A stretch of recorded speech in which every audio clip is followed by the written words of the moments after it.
Chapter 1. Isabelle Forrester stood looking down at the garden from her bedroom window in the house on the Rue de Grenelle in the 7th arrondissement in Paris.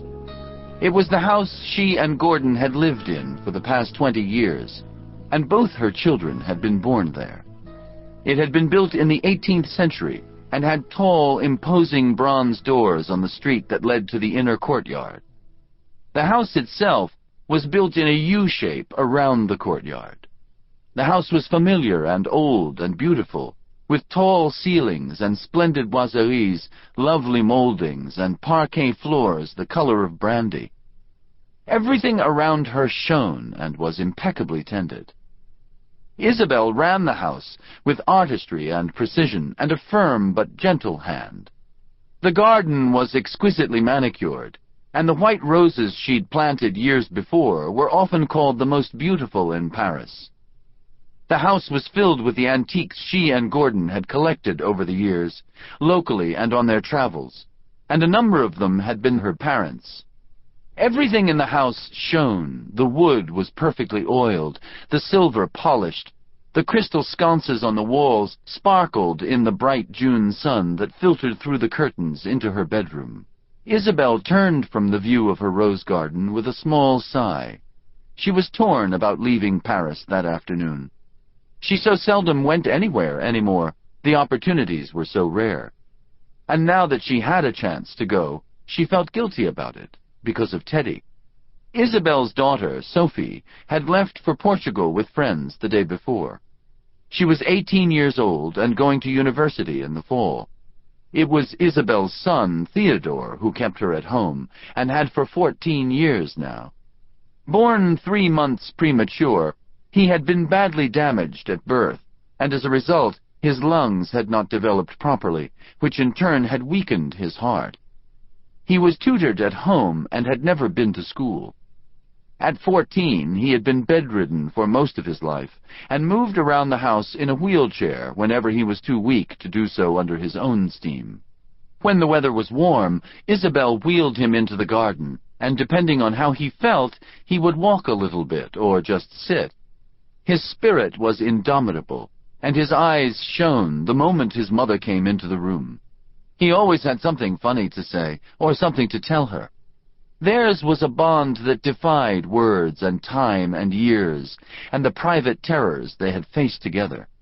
At times, she felt as though they were two people with one soul. She willed life and strength into him, talked to him for hours, read to him, held him in her arms when he was too weak and breathless to speak, and made him laugh whenever she could. He saw life as she did. He always reminded her of a tiny fragile bird with broken wings. She and Gordon had spoken to his doctors of a heart-lung transplant performed in the States, but their conclusion was that he was too weak to survive the surgery, or perhaps even the trip. So there was no question of risking either. Theodore's world consisted of his mother and sister, and was limited by the elegant confines of the house on the Rue de Grenelle. His father had always been uncomfortable in the face of his illness, and Teddy had had nurses all his life, but it was his mother who tended to him most of the time.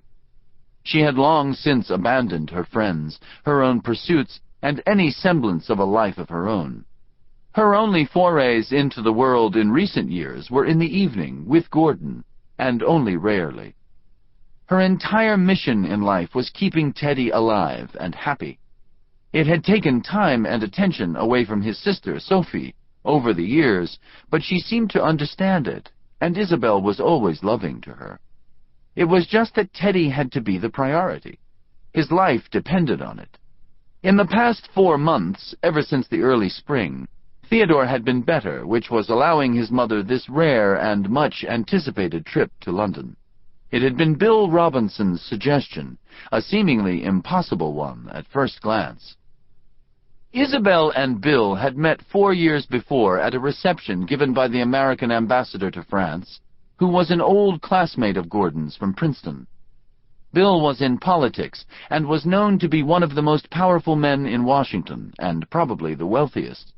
Gordon had told her that William Robinson had been responsible for putting the last president in the Oval Office.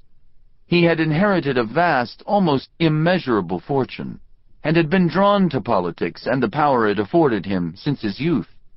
It suited him, and he, in fact, preferred to remain behind the scenes. He was a power broker and a kingmaker, but what had impressed Isabel was how quiet and unpretentious he was when they met. When Gordon explained Bill's circumstances to her, it seemed hard to believe that he was either as wealthy or as powerful as he was. Bill was enormously unassuming and discreet, and she had instantly liked that about him. He was easygoing and looked surprisingly young, and he had a quick sense of humor. She had sat next to him at dinner and enjoyed his company immensely. She was pleased and surprised when he wrote to her the following week, and then later sent her an out-of-print art book they had discussed, which she had told him she had been hunting for ages.